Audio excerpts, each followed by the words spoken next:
Hey, this is the first video in a series of videos to showcase the capabilities of D2L as a learning management system.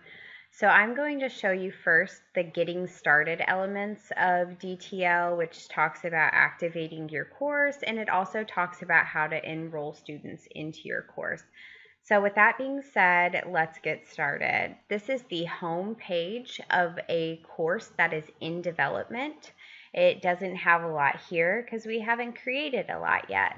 So the first thing we're going to do is we're going to go and enroll our student. And you do that by clicking on the navigation button labeled class list. Because I am an instructor in this course, it gives me some options here. I'm going to choose the option called class list.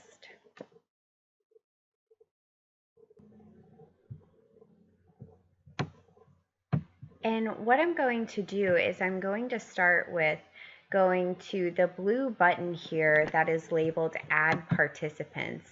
And I'm going to click on Add Existing Users. So since we're developing this in D2L, it's linked to Wright State. So any student at Wright State should be an existing user here. What I'm going to do now is I'm going to use the search bar here. An important note is you can type the person's name, the student that you're adding. You can do last name first name first. If they have a very unique first name, like my first name is fairly unique, you could probably just put my first name there. Regardless of what you do, make sure you don't use any special characters such as commas. If you're going to go last name, it's almost second nature to go last name, comma, first name. If you do that, the search function searches for that comma and it'll show up that no students were found. So you want to make sure that you just put their name. So I am going to search for a student, and it is not case sensitive. So if you do not use the appropriate case, it will likely find the name anyways. And I'm going to press the search here. All right, we have two results. One for Stacy Moore and one for Stacy Moore. So this is where it would be very difficult to be able to add Stacy Moore without actually knowing her username. I'm going to go out on a limb and guess that this right here is the Stacy Moore that we are looking for, because I know that she's a student, and so she would have a student username and an organization defined ID. So I'm going to go here to roll, and I'm going to put her as a student in this course, and I'm going to use the button here that says enroll selected users. An important note here is that you have to make sure that there is a check mark right at this spot for the person that you're wanting to enroll. If you do not have a check mark there and I pressed enroll selected users, a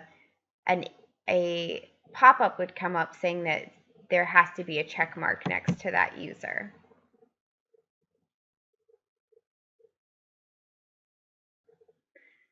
All right, and this is just showing a confirmation of enrollment. It's saying that Stacy Moore was added to our class, so I'm going to say done.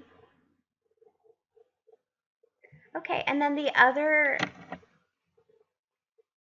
setup that you have to do for D2L at this point, these students, as it stands right now, won't be able to see your course. So what you have to do is you have to go over to Course Admin.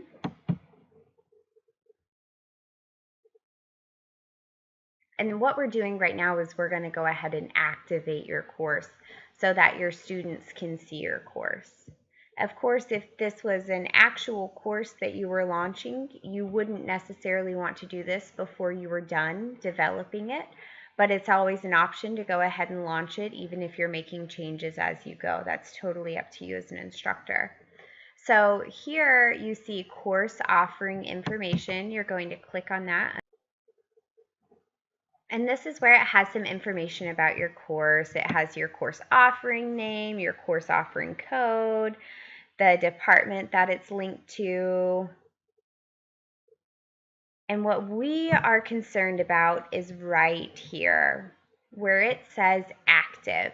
You want to make sure there is a check mark next to course is active. Another thing that we're going to do is we're going to come down here and we're going to make start dates and end dates.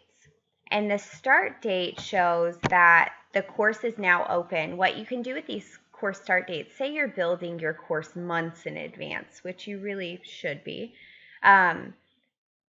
What you use this course start date for is this is the date that it is open for the student. So we're going to go ahead and keep it as today. And then I'm going to put the course end date. The course end date means the student will no longer be able to see your course past this date. I'm going to put it as the 29th of April. Again, big point here, course is active, and then you need to do your course start date and your course end date. And then you can say save.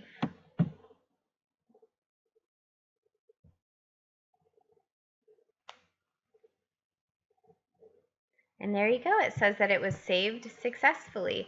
So our course is now available and active so that the students can see it. I released it or gave its availability date of today at 5:58 p.m. So any students that were enrolled in the course today or previously should be able to see my course starting today.